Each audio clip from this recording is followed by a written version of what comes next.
Кыргыз Республикасына юстиция министри Аяз Баетов өз баштаган юстиция министрлигинин юридикалык жардам көрсөтүү кызматынан жана башка мамлекеттик органдардын кызматкерлери менен бирге адвокаттардын катышуусунда өткөн жыйын Кыргыз Республикасынын президентинин Ысык Көл облусундагы карым укуктуу өкүлчүлүгүндө өттү. Юстиция министрлиги байланышта аталышындагы акция өлкө аймагында ишке ашырылууда. Бул долбоордун негизги максаты ушу юстиция министрлиги байланышта деген. Бул маалымат берүү. Бизде юридикалык жардам кызматы ачылды. Президент өз мыйзамды колдоп берип, өкмөт керектүү токтомду алып берип, бизде юридикалык жардам кызматы деген мекеме түзүлдү. Ушуга чейин алар жалаң кылмыш иштери менен, көбүнчө кылмыш иштери менен алек болсо, азыр болсо юридикалык консультация менен алек болот көбүнчө. Анан райондун деңгээлинде бизде кеңселер жок болчу офистер, ошондой офистер мынакей ачылып атат. Ошол офистер өздөрү гана эмес, бирок жергиликтүү органдар менен биргеликте биздин жарандарга юридикалык консультация беришет. Биз ойлойбуз, көп көйгөйлөрдү сотко жеткирбей эле ушу юридикалык консультация аркылуу чечсе болот деп. Кыргыз Республикасында мыйзамда ар бир жаран мамлекеттик кепилденген жардам алууга укуктуу. Юстиция министрлигинде мамлекеттик юридикалык жардамды координациялоо борборунда 18 адам иштеп келсе, азыр бул штаттык бирдик 66га көбөйгөн. Эми ар бир райондо бирден кызматкер иш алып бармакчы.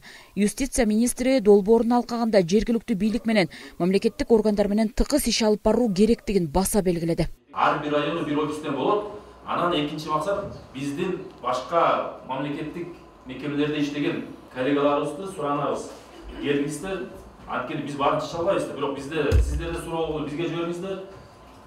Бизге келген жарандыга берилген консультациянын негизинде булар сиздерге жиберет. МВД болобу, ЗАГС болобу, Минцифра болобу, ушинтип биргеликте биз ошо кайчылаш мандат деп коебуз, сквозной мандат деген бар.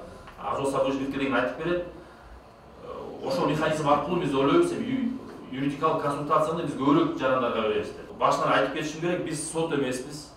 Бирөө менен бир граждандык спор болуп атса, биз аны чечип бере албайбыз, бирок биз категория туура келсе, консультация берип адвокатка берекмеге аракет кылабыз. Кемасе бизге карабаса, юстиция министрлигине биздин коллегаларга жиберебиз. Бирок биз консультацияны юридикалык жактан кандай кадамдарга барса болот экенин сиздерге айтып беребиз. Юстиция министрлигинин юридикалык жардам көргөзүү кызматы тарабынан акыркы 5 жыл ичинде көптөгөн иштер аткарылган. Алар 400 миңге жакын жаранга кеп кеңештер берилген. Бул боюнча юридикалык жардам көрсөтүү кызматынын төрагасы Акжол Калыбеков билдирди. Адвокаттарды камсыз кылып берүү алкагында 80 миң жараныбызга адвокаттар менен камсыз кылып бердик. Жаза кылмыш иштер боюнча, жарандык иштер боюнча, административдик иштер боюнча болобу, иши жалпысынан 80 миңге жакын жарандар адвокатты камсыз кылганбыз. Ошол 80 миңдин берилген адвокаттардын ишинин алкагында 65% иштер оң жагынан чечилген. Эң белгилеп кетүүчү нерсе жетишкендигибиз бул 56 жарандыбыз сот тарабынан акталуу өкүмдөрү чыккан.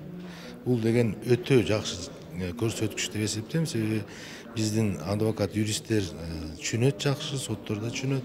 Акталуу өкүмдү чыгарыш бул өтө чоң мындай бир тажрыйбаны, чоң ишти, чоң ушул жумушту талап кылган иш. Биздин мамлекетте ушул мамлекет кепилдеген юридикалык жардам системасы иштей баштаганынын бир белгиси.